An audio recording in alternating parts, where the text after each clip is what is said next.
Hey, I guess we'll make a start. So good morning, everybody, and welcome to the Supply Chain Sustainability School session on just transition. I'm Shaun McCarthy. I chair the board of the school, and it's my job really just to act as referee between our two speakers that you'll be hearing from very soon. We have a major summit coming up in Coventry in September, and my colleague Jenny will pop a link to the registration page into the chat for anybody that hasn't registered yet. And the topic of that summit is net zero and just transition.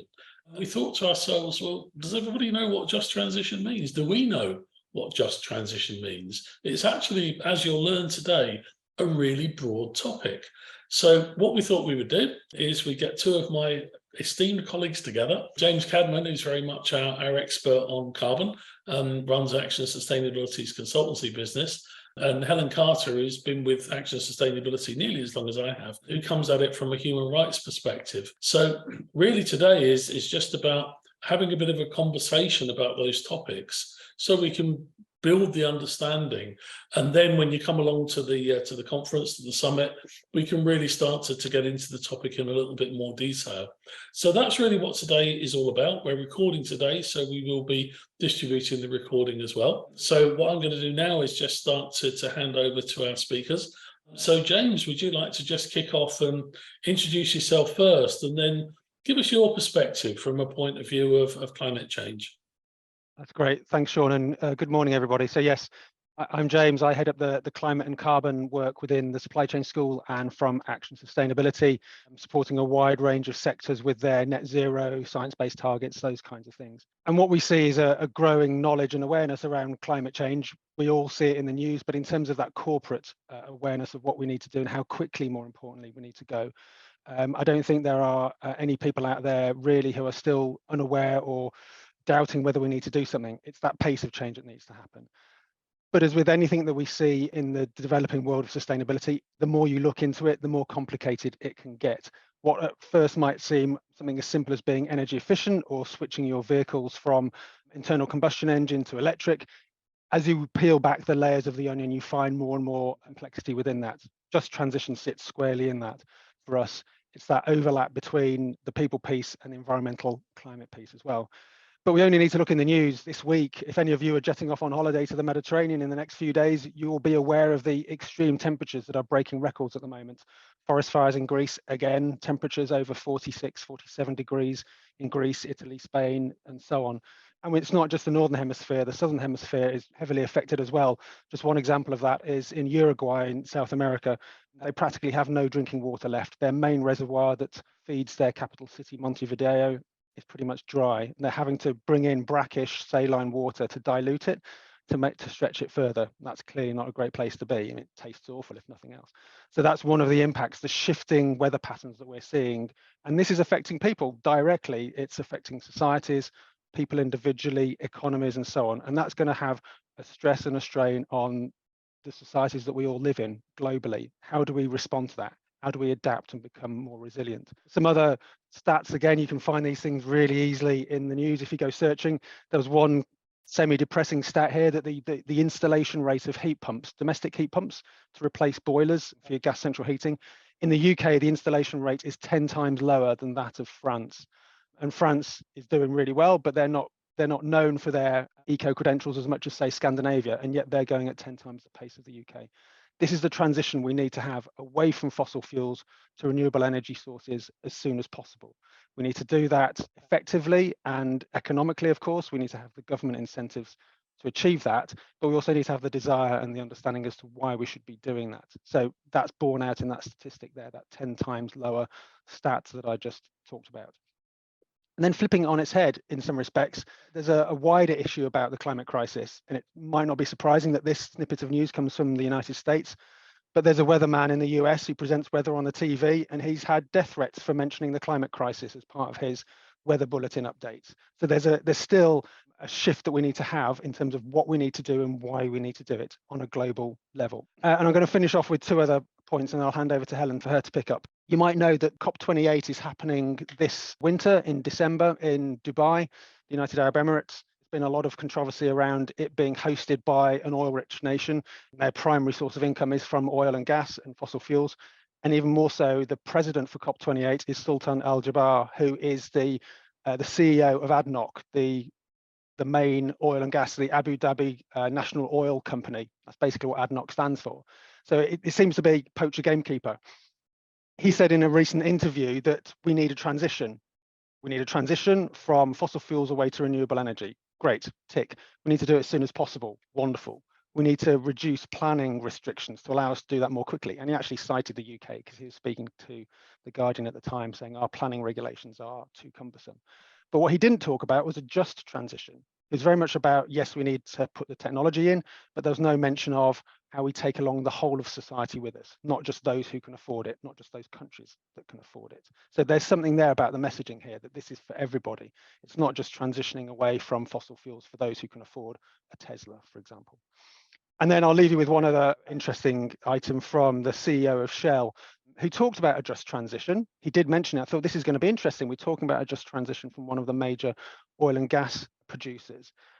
But he used the term just transition to defend an ongoing use of fossil fuels in developing nations, to make sure that they have the right standard of living, which you can kind of understand.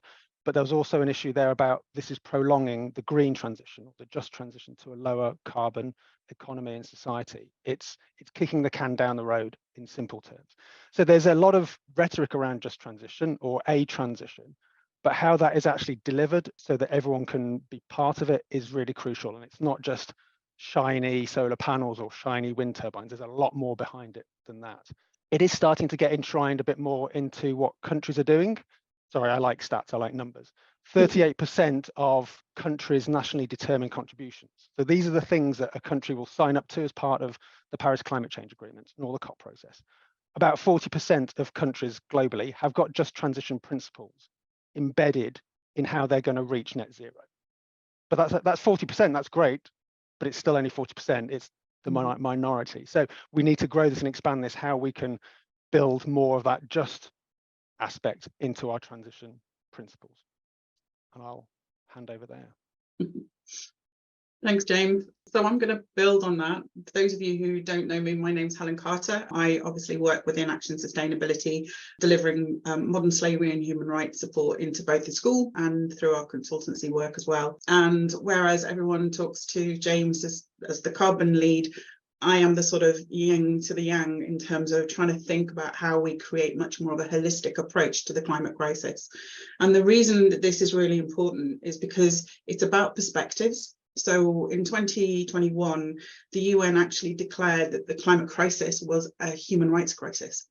And this is actually quite a different way of thinking about things. People historically have talked about saving planets, saving biodiversity, saving the sort of environmental aspects, and there's been very little consideration.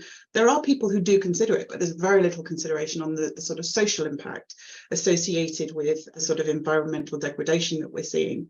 So the UN trying to turn this on its head a little bit was a really interesting time where people started to realise that actually the climate crisis was much more about us living in environmental limits, ensuring that the human race can continue to exist and do it in a way that is responsible, minimising that harm, if you like.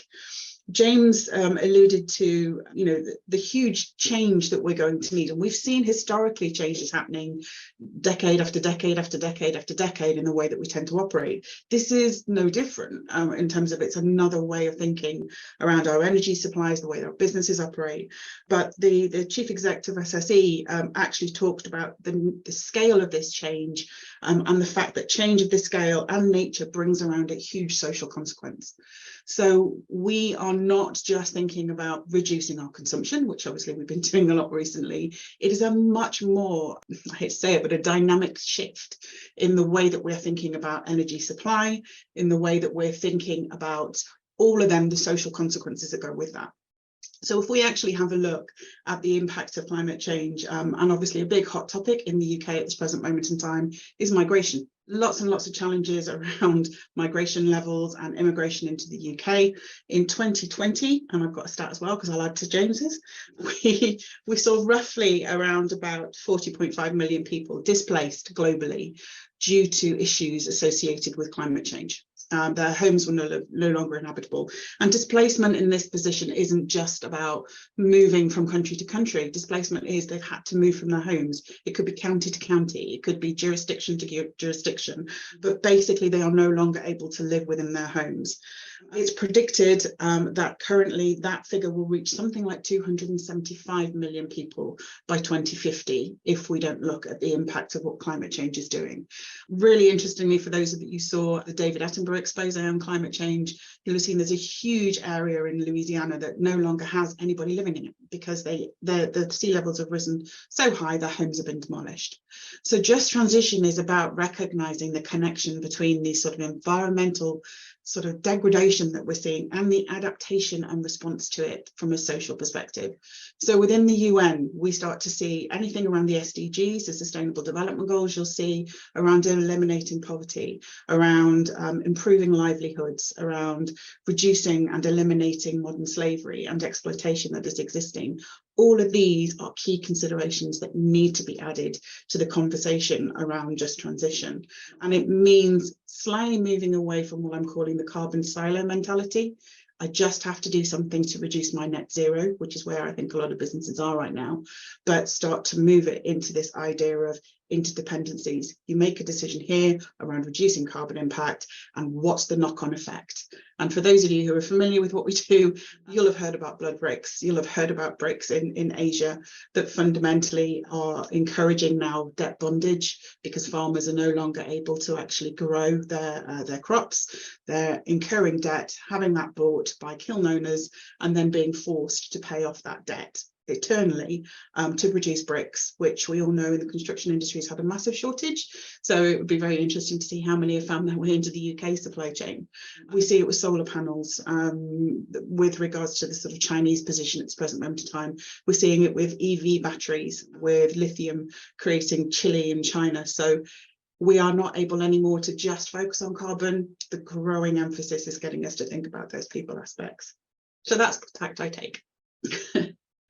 Yeah, thanks very much, Helen. So two interesting perspectives, and I can kind of see how they come together. I suppose that the first question to ask for both of you, what is just transition? How do you define it? Is there a nice, simple, pat, one sentence definition that we can all understand, or is it more complicated than that? James, have you got a view on that one? There are lots of definitions. It'd be nice if there was one simple. Yeah, there's a bit like sustainable development. It's about the needs of the future without the demands of today and all that.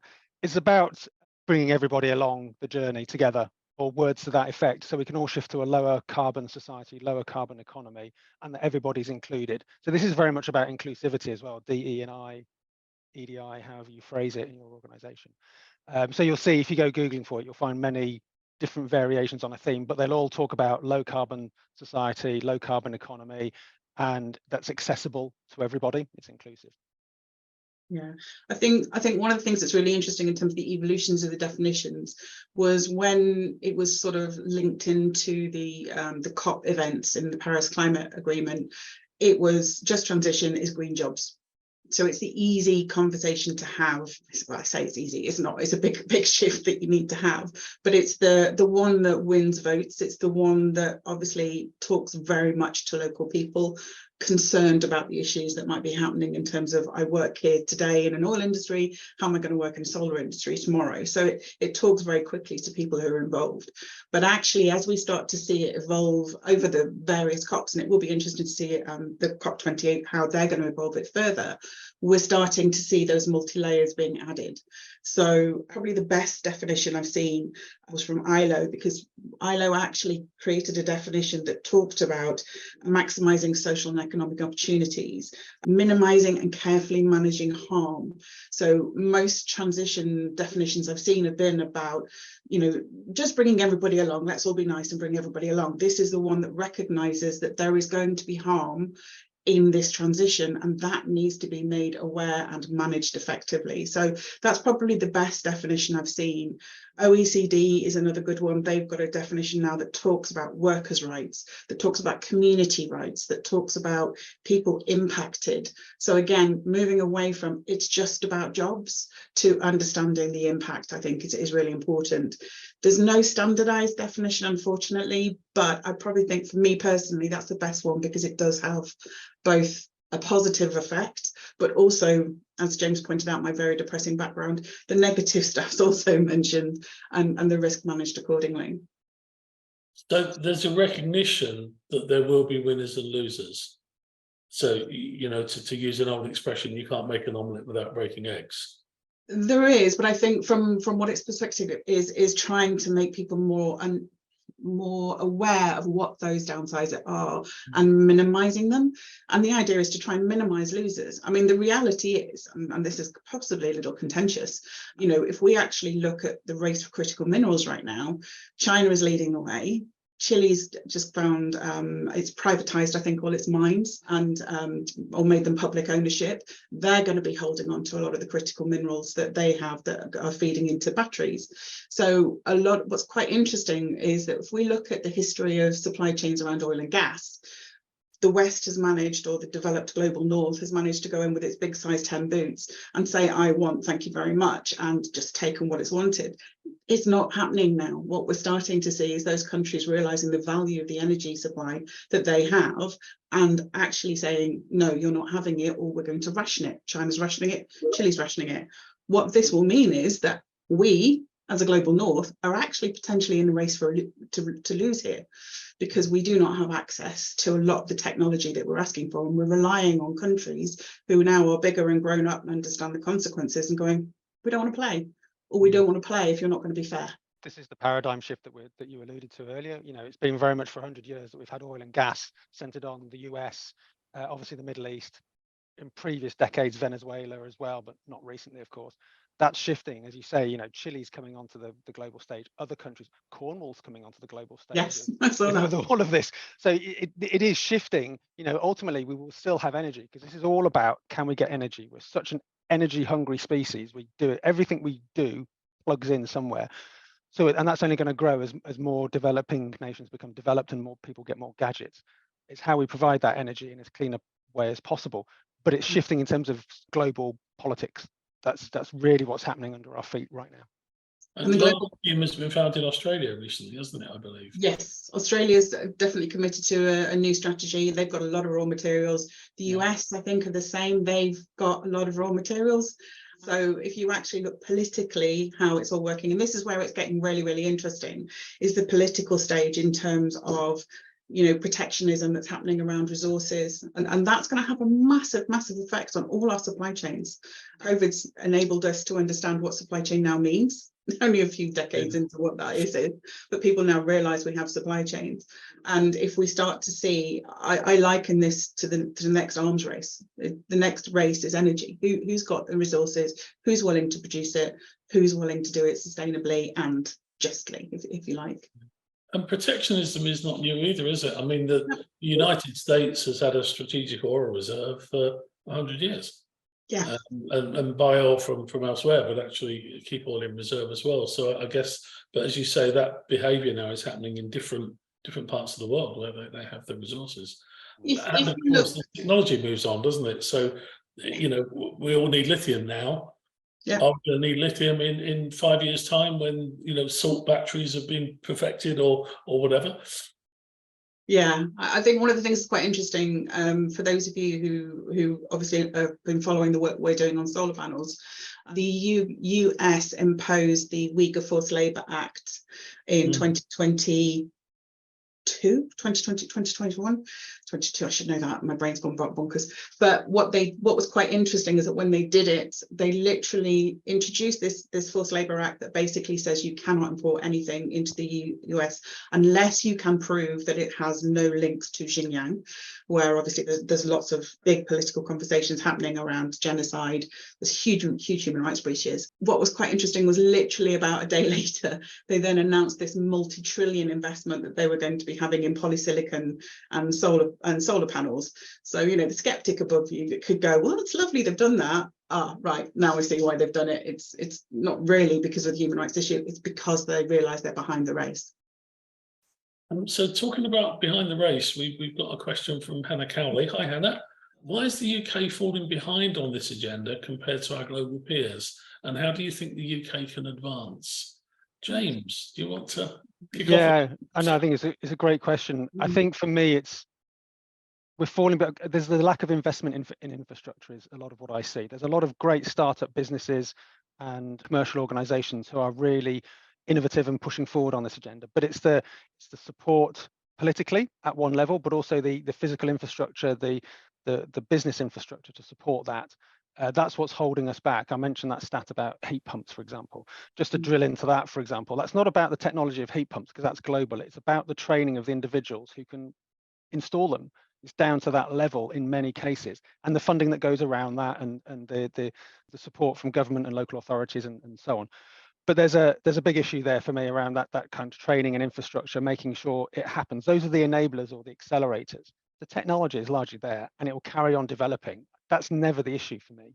It's about getting that technology to the right place and telling people how to use it efficiently. Thanks, James. Helen, anything to add on that one? I'm going to be a bit controversial. We're a little bit risk averse in this country, I think, and I think that because I sometimes think the UK tries to aspire to being the US's younger brother, which is kind of amusing. But I think from that perspective, because of the short political terms, because it's all about wanting to win votes and wanting to get popular opinion, there's never really been any proper holistic thinking around the long-term strategies for energy, the long-term, you can say what you like about China, but the reason that they are now leading the way in understanding solar, understanding all the energy, and it's not just solar panels, they've got huge investment into so much technology. They started this 20 years ago. They didn't wait. They just went, we know we need to be able to do this. So, and they put things in place. So the reality is with the forced labor issue in solar panels, for example, the forced labor element is actually a very small part of the total cost. So if you pay people fairly and and eliminate that, you're not going to increase the cost. The reason it's cheap is because the government subsidized investment in that area. We don't have that thinking in this country. We don't have that forward thinking, and that's left us seriously behind, I think, in the race, because we are just risk averse and bureaucratic. Can I just follow up on that? Because there's a great comment from Dan Ulanowski on the chat. Hi, Dan. I was just about to introduce Dan's comments. Yeah, carry on, James. The first, I'm just going to pick up on one of the comments you've made. The first one about companies going headlong into EVs for company cars. They will remain nameless, but I spoke to a potential client a couple of years ago who said, yeah, we've invested in electric vehicles. And I thought, great, the delivery vans, all the transport and stuff. And no, it was 6 electric Porsches for the C-suite of the business. Yeah. It was sending a signal, not the right signal, I think, but it was certainly sending a signal. So yeah, I'd back that comment entirely. And to add to that, James, if you actually look at the government's policy on let's remove boilers and let's put everybody in with a ground source heat pump, lovely, okay, but the grants they're allowing everybody to have, I think, is about £5,000. If you actually then look what you've got to contribute, it's about 15,000. So in terms of just transition, this is where SSE are really good, because they're thinking about fuel poverty and thinking about how do we get fuel accessible to everybody. I mean, it's something like 2 billion people across the world don't have access to energy, like electricity or gas. There's a huge amount of people that do not have access. And the problem with climate change in particular is that the most vulnerable or the poorest are the most vulnerable. So putting in these lovely big schemes, like you say, the Teslas and everything else, defeats the total object of the fact that, it's got to be access to all for energy. The options have to be available for everybody. It was the same with feed-in tariffs for solar panels over a decade ago. When the original feed-in tariffs came out, they were over 40p a kilowatt hour. It was amazing. The government would be paying you loads of money to create solar-powered energy. But of course, you need the upfront capital to pay for the solar panels and get them installed. Only well-off people could do that, but they then reap the benefit of, I think it got up to 45p a kilowatt. So you then got a great income. Those who actually need that or would benefit from that can't afford that upfront income, the upfront capital, of 5,000 or 6,000 quid to install the panels in the first place. That's the blocker. So the fiscal incentives have to be looked at. I'm no economist, but there are clever economists in Whitehall who can figure out mechanisms to enable that. We've seen the Green Deal, we've seen the various other green homes support mechanisms, all of them have foundered. All of them have not Yeah. lived up to their expectations by any means. Yeah, I think but the challenge is, again, that the need is to change the economic model, and that's the problem. I think from a perspective of we're all trying to keep the same lines with the same investment decisions, the same return on investment, the same sort of, do we back this, do we not back this, using the existing structures that we've got. And actually, because this dynamic is so huge, the shift is so huge, there needs to be a little bit of innovation, or a lot of innovation, a lot of rethinking about how we do this. And I think we're seriously lacking. A lot of countries are lacking.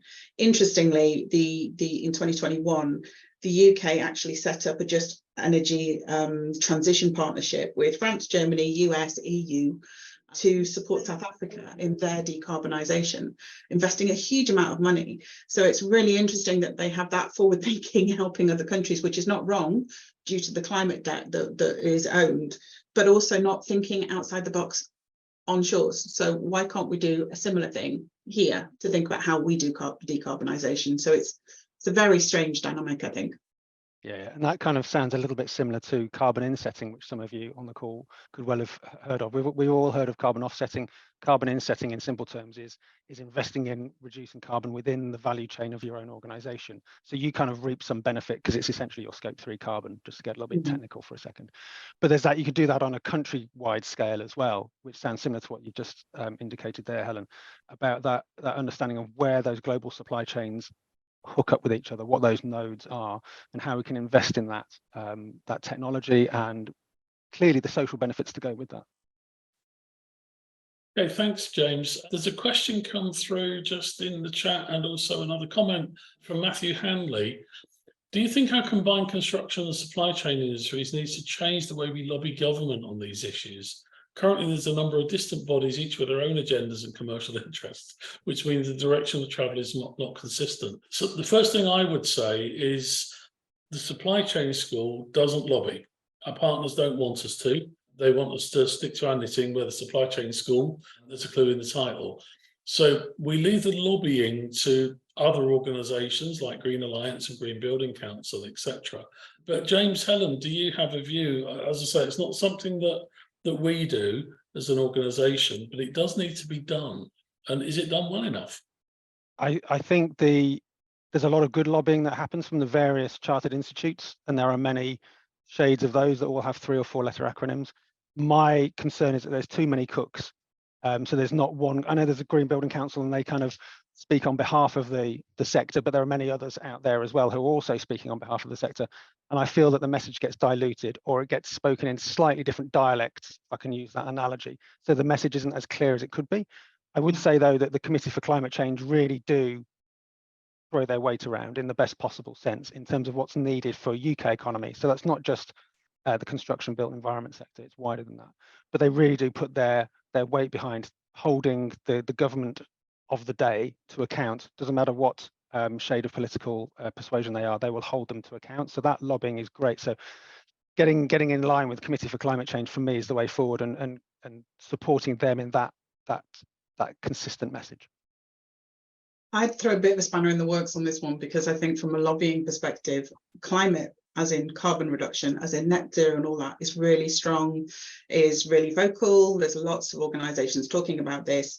You start to say to them, you need to think about your supply chain people impact, and that's got no lobbying at the moment. That's got no conversation happening. So I think even just getting construction companies to start to think more holistically around their climate strategies is a place to start. And that might provide indication to government that that is something that business want. I'm going to be cynical and say that if I was to speak to most construction companies we talk to, very few of them have got just transition strategies. I think the only 2 I've seen are SSE, obviously because it's based in terms of the energy mix and the supply that they've got. There was another one I saw up in Scotland, but even that was just jobs. So I think there's a bigger piece before we even do lobbying that goes into, do businesses even understand the social impact, the social consequences of the decisions that they're making. Until that's even started, lobbying, I think, needs to be external to businesses. We need to get construction to be held to account somehow. And I don't think the government's in a position to do that, I think, at this present moment in time. There's a window of opportunity for that, though, through things like PPN 0620 and 0621 as well on the social value. A lot of organisations now know social value pretty well in terms of how we define it in the UK, that localised geographical social value in and around your project. It's extending that thought process out to wider supply chains and out to more global issues and a global reach. I had a conversation with a client recently about getting that there, actually in the kind of the detail of procurement and tender questions. We can all put in a social value question about, will there be apprentices and school leavers trained up as part of this project? It's extending that thought process to, well, what's going to happen to the people who are providing the raw materials 3 or 4 tiers down up the supply chain from the Far East somewhere? Because that's where it changes from social value to just transition in my mind. How do you get that thinking through? And that's PPN02. So I've just seen Adam going, we'll share the codes and the links to all these policy notes, Adam, to be able to get access to these. PPN06 was obviously the social value, and in there was a strapline that talked about modern slavery and labour exploitation. If you go to PPN02, which is actually the tackling modern slavery and forced labour policy note, they do explicitly mention polysilicon as a potential area for review, which is kind of interesting because it's the most high profile case at the moment in terms of this just transition thinking in supply chain. Obviously, we know of lithium in EV batteries, we know of also, aluminium, silver, the 3 Ts in phones. We know that there's huge issues associated with all these things. So PPN02, I think, provides your lever, James, for actually there are some now specific categories that are named under that government should be going and having a look at, albeit there will be huge challenges on how they procure and the competency and capability of procurement professionals to be able to adapt that sort of thinking. Yeah, it's the skills and infrastructure again. The concepts are there. It's kind of, how do you train up a buying team to understand how to look out for risks of poor labour standards, poor pollution and so on, buried somewhere deep in a supply chain, 3rd tier, 4th tier. It's about a competence piece and helping those people to understand the concepts, but also how to do the due diligence they need to say, well, there's an issue here, or there's something we can do better. I guess that segues us nicely to Helen, your recent piece of work on solar panels that's about to be published. Yes, so we're doing that in September. This will be an action sustainability piece, but we'll make it available through the supply chain school. And it literally is quite comprehensive guide on how to procure solar panels, looking specifically through the social dimension. So it's not about business cases of whether solars work, but it's about how we can address these issues of forced labour and modern slavery. So we will be doing a webinar on that later on in the year. We'll make that available to everybody. And as I said, the guide will be free for anybody that wants to read it. It's a bedtime read, but it's comprehensive and covers most of what you need to do, but designed to build that competency, and that's what it's designed to try and do. Okay, thanks, Helen. I think also just coming back to something that I think you mentioned earlier and we've kind of touched on, we talked about the carbon silo. Helen, James, would you like to just expand a little on that? Because it does seem that, every client I speak to is all about net zero, net zero, net zero, and it's all about energy and it's all about scope 3 and all of this sort of stuff is quite common in our language now. But I think, Helen, you've touched on, just transition being a lot more than that. And sustainable development is a lot more than carbon. Any thoughts? And so, yeah, as Hannah says, carbon tunnel vision. There's lots of great graphics out there of people with kind of blinkers on, just looking at carbon and climate. If you Google it, you'll find an image. For me, it's distracting because we should be looking at sustainability, the 3 pillars: people, planet, profit, ESG. Pick your acronym. They're all generally mean the same thing for me, depending on whether you're looking out or looking in. So we've got to look across the whole piece, because there's going to be impacts. If you try and fix one thing, you're going to have a ripple effect and impact something else, positively or negatively. If it's positive, then great. But if it's a negative impact, you've got an adverse burden shifting. You're saying this is great and better, but that's got a lot worse. We clearly don't want that. So I think we really need to look out beyond just carbon and climate, because there's some immediate impacts that we can look at. So local air quality and people's health, embodied carbon and materials and circular economy, those spring straight away to mind. And as you look further and further out, you're going to be looking at people impacts, the stuff that Helen's been talking about as well. So we need to have a more holistic approach to it and not just pick off one thing at a time. I did a piece of work for one of the UK's biggest retailers a few years back. They had tunnel vision. This is over 10 years ago. They had carbon tunnel vision, definitely. And we said to them, what about water consumption as well? The water impact of producing those goods and washing them and cleaning them and transporting them. okay, maybe, but that was quite a hard shift to get them to think about water as well as carbon, let alone people impacts. But we've got to have those conversations. And I think this is the if anyone can work out how to do it, and I think I worked out the other day, I've been doing sustainable procurement for about 20 years, and I still find it quite difficult myself sometimes.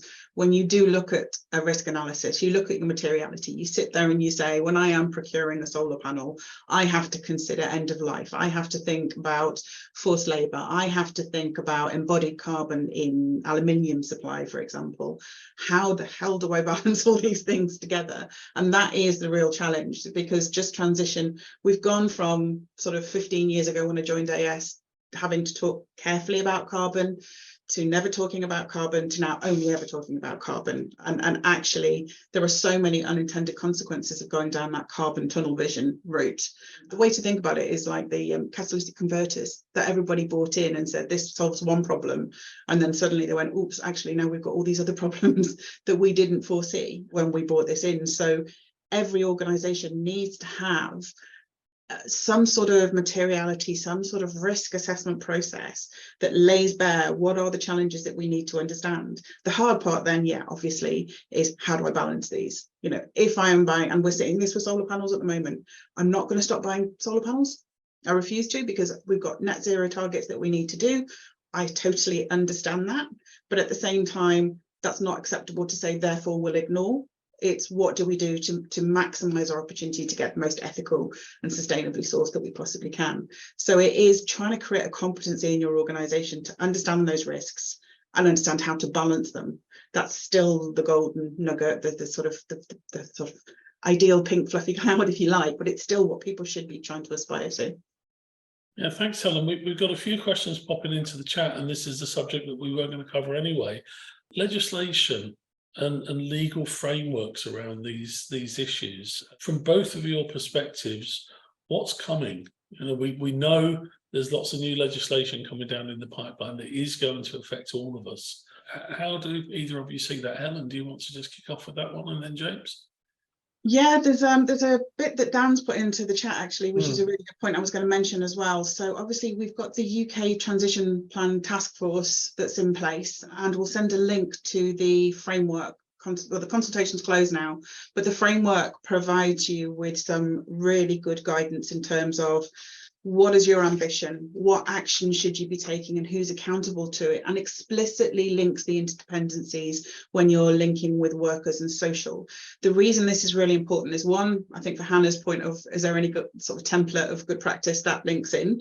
So that will be launched, I think it's planned for the end of this year, but obviously plans never always go to plan, but the consultation's closed, they're doing the review. The other thing that's quite interesting is that's tying into the FCA, so it's into the Financial Conduct Authority, into organisations who are listed and other key organisations having to report on their transition plan. Just transition isn't explicitly named in the title, but because of the interdependencies that it's looking at around the workers' rights, the social impact, the community impact, it is sort of linking into a just transition. The other space I would see this, again, not linking specifically to just transition, but is obviously a lot of the EU legislation around due diligence that is coming in. So there's the EU reporting directive that is requiring businesses to report on their actions that they're taking. Again, I don't think it explicitly mentions just transition, but it is about the transition that you are undertaking from a carbon perspective and attending the human rights. Now, I know in the UK, we'll all go, we've left Europe.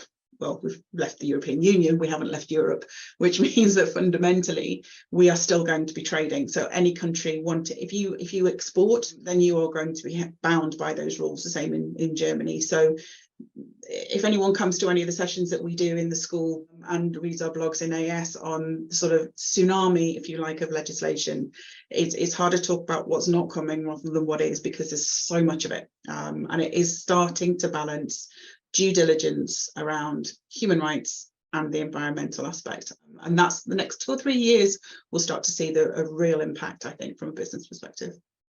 Yeah, there's another one. I was going to talk about the reporting directive, and great, you're right, there's lots of stuff which aren't inherently just transition, but they kind of incorporate that principle. Just another one to chuck in the mix, another acronym is CBAM, the Carbon Border Adjustment Mechanism. That's, again, is a European Union directive, but it will affect us in the UK and more widely. So this is about placing a requirement on any organisation that imports materials into the European Union to understand what the carbon impact is of those materials, the embodied carbon essentially, and putting a financial levy on them if they don't meet certain criteria.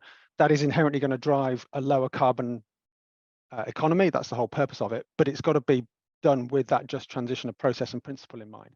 It's there to stop what's known as carbon leakage, of course, that organizations don't just say, right, we're going to leave Europe and we're going to set up shop in Southeast Asia because it's cheaper, there's more relaxed legal framework, the laws are easier. It's there to do that. So ideally, you know, lifting the standard more widely. Yeah. I think there's a question from Hannah actually, which is yes, talking go on, about Helen, pick that one up. I'm going to say, so Hannah, you've asked about whether the UK will release legislation. There's a resistance to do that at the moment in the UK.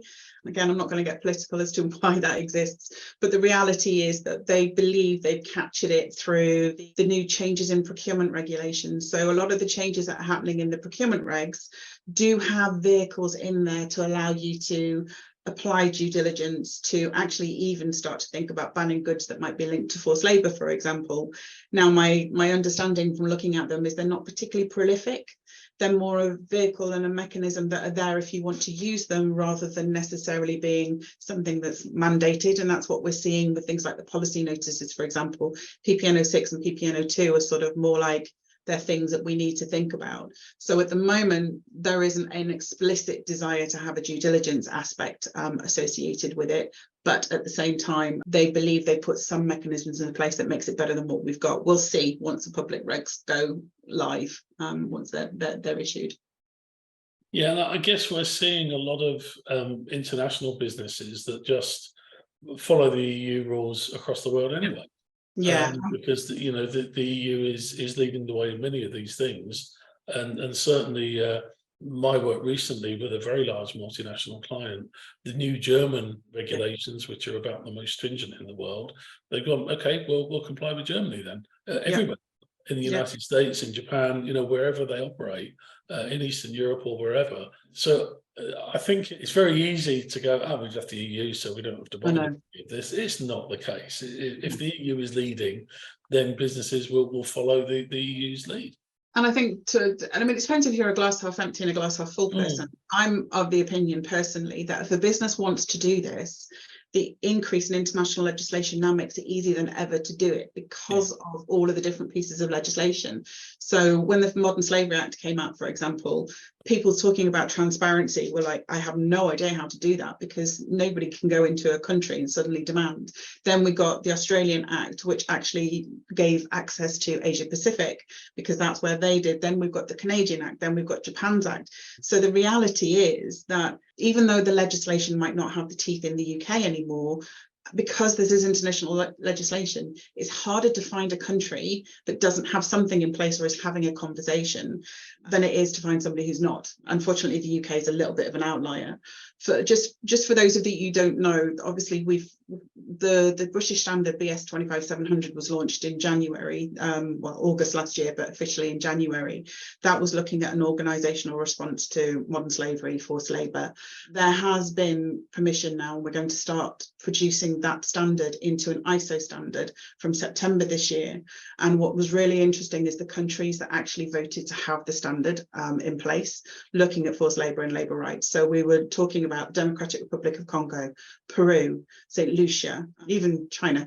We're talking about having this standard in place. So I think, the tidal wave isn't just legislation now. I think there is obviously a huge range and emphasis from lots of countries to try and address these issues.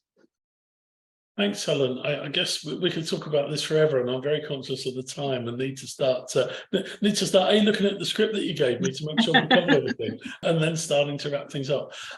As I said in the introduction at the beginning, we've got our summit coming up in Coventry in September. It's going to be amazing. Those of you that haven't registered, please go onto the link on the chat and get yourself registered because it's going to be incredible.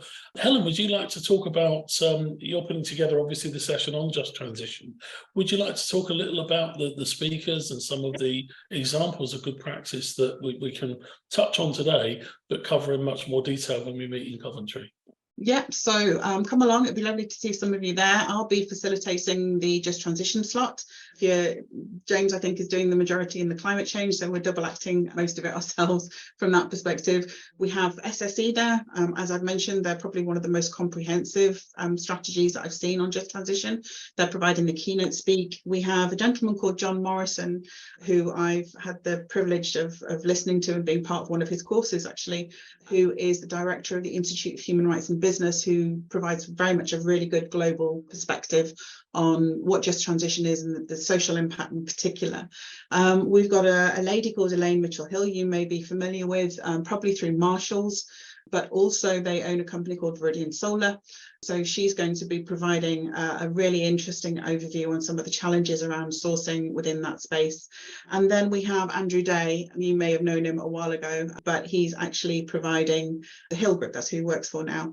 He's providing a conversation around energy poverty and working with communities. So you can tell my passion is obviously international supply chains, but we are trying to do this not just from a global perspective, but a local one as well. So, and then we put them all in a long line and ask them lots of questions. So do come with lots of questions, because you're going to have lots of opportunities to be able to put those to the panel. Okay, thanks, Helen. James, would you like to just talk about some of and I think I'm running one of the sessions as well, so I'll talk about that in a moment. But James, would you like just to talk about what to expect on the carbon side from the conference? Yeah, sure. So I'm leading a panel on Science-Based Targets Initiative, or science-based targets themselves. So we've got 4 great speakers from Waits, Speedy Hire, Wilmot Dixon, and Redrow Homes. So across the value chain, across the different sectors that we've got in built environment, to talk about the ins and outs of science-based targets and how you go about getting one. All those 4 organisations have already been validated and have theirs approved. So they have the scars on their back. So we'll be talking about what you need to go through to get your SBT validated. That's brilliant, James, because again, this is, there's a lot of new terminology is starting to pop up, isn't it? And, everybody's talking about ESG now. We don't talk about sustainability anymore. We talk about ESG. And science-based targets is kind of something that's popped up in the last couple of years. And hopefully what we can help to do is to demystify some of that. And James, I know quite some time ago, you recorded a sustainability short, didn't you, on science-based targets. So do take a look, because that's like 5 minutes of James just telling you what science-based targets are. And it's absolutely brilliant and really useful. From my perspective, I'm going to be running a panel on the materials challenge, which I hope is going to be really interesting, because we've got a steel manufacturer, a glass manufacturer, a cement manufacturer, and a plasterboard manufacturer, all on the same panel, because all of those organisations have very significant challenges around net zero. I think you'll find when you listen to them, it's not just about energy. If you look at the manufacture of both cement and glass, the chemical reaction involved in the manufacture of those products, a byproduct of that is CO2. So, even if you could have zero carbon energy making your glass and your cement, 20% of the carbon is still there. And what do we do about that? And these companies are getting into debates about carbon capture and storage and all sorts of difficult things there. So some materials, I think, are potentially easier to decarbonize than others, and hopefully we'll get into that debate. So if I can maybe just come into some final remarks now, if I can, just really for both of you, what does good practice look like? Have you seen examples of organisations that are doing this well? Helen, you've mentioned SSE, Scottish and Southern Energy already. James, any from your perspective, who's the best? Who's doing this well? I'm going to go public sector and say various parts of the NHS are leading the way. I wouldn't say they've got it sorted. I wouldn't say they've reached their nirvana for just transition, but they certainly know that they need to get there. They are very much aware that it's not just about climate. They've got their own net zero targets like everybody else, some of them internal, some of them looking down their supply chain. They are very much wedded to the whole social value agenda that we've talked about a lot. And they know and very much aware and working on combining those two together when they go out to buy a huge amount of stuff. Their combined spend is immense. Aren't they the second largest employer in the world or something? There's one of those stats out there. They buy a lot of stuff basically, from hotel services and food all the way through to really technical medical equipment, of course. They've got a very broad portfolio. They buy globally from the whole, from everywhere in the world, pretty much, or even if they don't, their suppliers do. So there's a big complex supply chain there. They know that they need to do this. They are on it. They're on that journey. So they'd be very much up there for me. Yeah, thanks, James. It's interesting, isn't it? Because it's when we talk about social value and PPN 06 and the way that all that works, it's very British in its approach. And you know, if the NHS are buying millions of rubber gloves from Malaysia, then those criteria don't apply. You need to look at it from the perspective of the country that you're buying from and what the issues are in there. And yes, I think I heard a stat once that the NHS was the second biggest employer in the world after the Indian Civil Service. I don't know whether that's true or not, but it's an interesting. Why let the truth get in the way of an interesting stat? Helen, anything to add from your point of view on best practice? Not really. I mean, I suppose from my perspective, just a way to summarize is to have a think about some sort of key things to think about when you're doing this. So, you know, just transition is still a term not really known. Not a lot of people really know the term just transition or what it means. And I think we've been able to sort of talk about how difficult it is to interpret it due to different definitions. It sounds like sustainability, doesn't it? So the reality is that for me, the sort of three things are to incorporate it into your sustainability approach. It's, you know, people, all of that is the way to do this. Think about sort of just transition being an a carbon lens on sustainability, but still needing those three pillars. I would also suggest, you know, if you haven't done it already, prioritize and risk assess, understand your proper impacts, because that really will then influence everything that you do through all of your policy, through all of your governance. Look at the task force report. We'll send some links to that. That's a really good start-off tool that starts to get you to think about these things, but it's very much aligned with sustainable procurement. Although we are sitting here saying the world is burning and the sky's falling down, the key is to take time and, I don't say relax, but take time to holistically think about what you are doing. A lot of the challenges I think with just transition are because everybody's knee-jerking to net zero so quickly. They're in a panic and in a rush, and then just thinking that's what I've got to do. There's a target, I need to do it, and therefore not taking the time to think more holistically about these issues. So it does need proper thinking, proper assessment, and think about how you do sustainability. It's linked in with that sort of methodology. Brilliant. Thanks very much, Helen. I guess we're getting very close to the time that we should close, so I'll attempt to wrap that up, and certainly to thank our two speakers for a really excellent perspective, and hopefully it's given you enough of a flavour of what to expect when you come along to the summit. Lots of other good content on the school, and you know, events of one sort or another every day, as I'm sure many of you will be aware. So thanks to everybody for coming along and attending, and for those of you that have given us some really challenging and interesting questions. Enjoy the rest of your day.